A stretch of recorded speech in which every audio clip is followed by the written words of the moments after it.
Leo nataka kuzungumzia swala la usalama wa Lamu.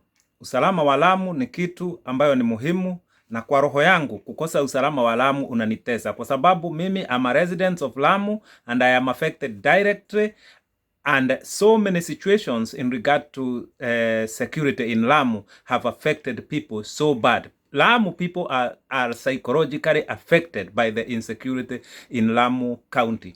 And I want to say this. When I was a child, when I was growing up, we had another form of insecurity called shifter. We couldn't go to school without worrying. We couldn't go to our secondary school without worrying, and on and on and on. Now, today we hear of Al-Shabaab attacks in Lamu, and particularly in Mpeketoni. We hear of people saying it's because of land in Lamu. So many theories have been created about the insecurity in Lamu. But I want to approach this issue and the solution to insecurity in Lamu using something which I call Petition Linda Taifa. The bottom line of the issue of insecurity in Lamu is lack of security. And this is not just Lamu alone. It happens to many parts of the country, and a solution that will help Lamu, it will help other parts of the country and the future of Kenya. I want to say this. Petition Linda Taifa is a petition that requires the government to create a specialized police force that will sit between KDF and the Kenya Police Service. That is where they will be operating. And the structure will require them to ensure the security of the country when it comes to three types of crime: organized crime, complex crime, and serious crime. These three crimes are the crimes that are affecting Lamu County and other parts of the country. However, I must insist that Lamu County is the most affected right now. And this is as a result of complex crime, organized crime, and serious crime. Therefore, this middle police force I am talking about, it is so critical for Kenya. I have done my research in Kenya and outside the country, and I can assure the people of Lamu and Kenya as a country, the solution to insecurity in all parts of the country now and in the future lies in creating a middle police force that will sit in between KDF and Kenya Police Service. We would have dealt with the issue of insecurity across the country once and for all. Now, Petition Linda Taifa is this. It is a petition that I prepared here, as you can see. I have mentioned it several times. When I was in Lamu just a few weeks ago, and we had peace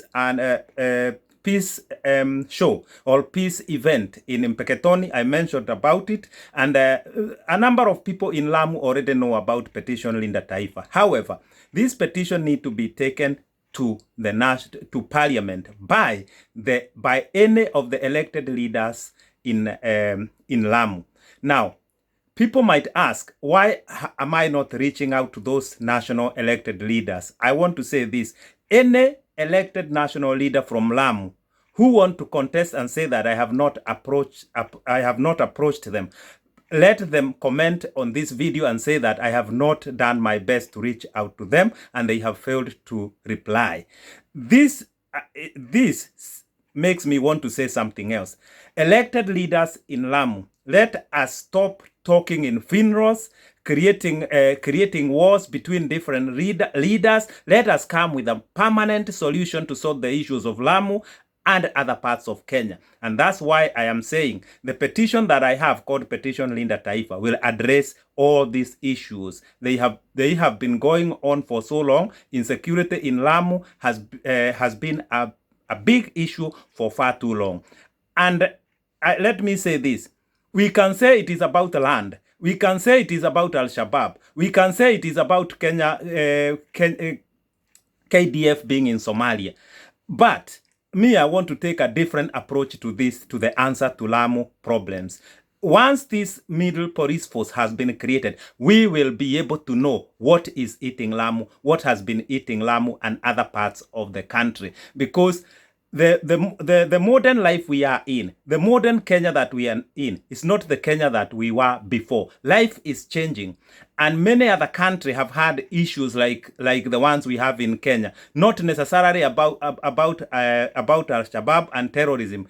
Generally, issues of insecurity based on the crimes that I have mentioned: organized crime, complex crime, and serious crime. These kind of crimes are not just in Kenya, and the way to tackle this require a middle police force, which will have capability, which will have firepower, which will have equipments, which will have proper response time, and will have proper investigation mechanism and a proper way to combat and to disrupt crime before it happen.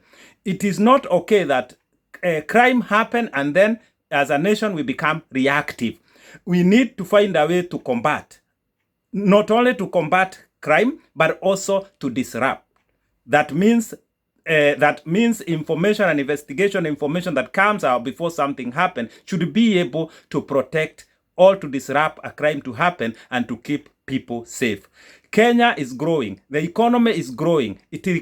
Kenya requires a different approach in these three crimes: organized crime, serious crime, and complex crime. And these are the type of crimes that are eating Lamu. These are the crimes that have been a problem in Lamu.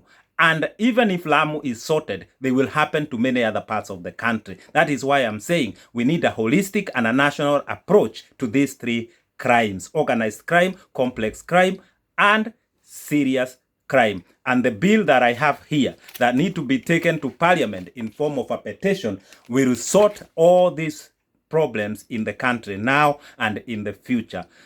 People of Lamu, I sympathize. I cry with you. I hear the problem. I hear the pain. I want somebody to volunteer, one of the elected Lamu leaders, and contact me and agree to take this petition to Parliament, which in it has a bill called to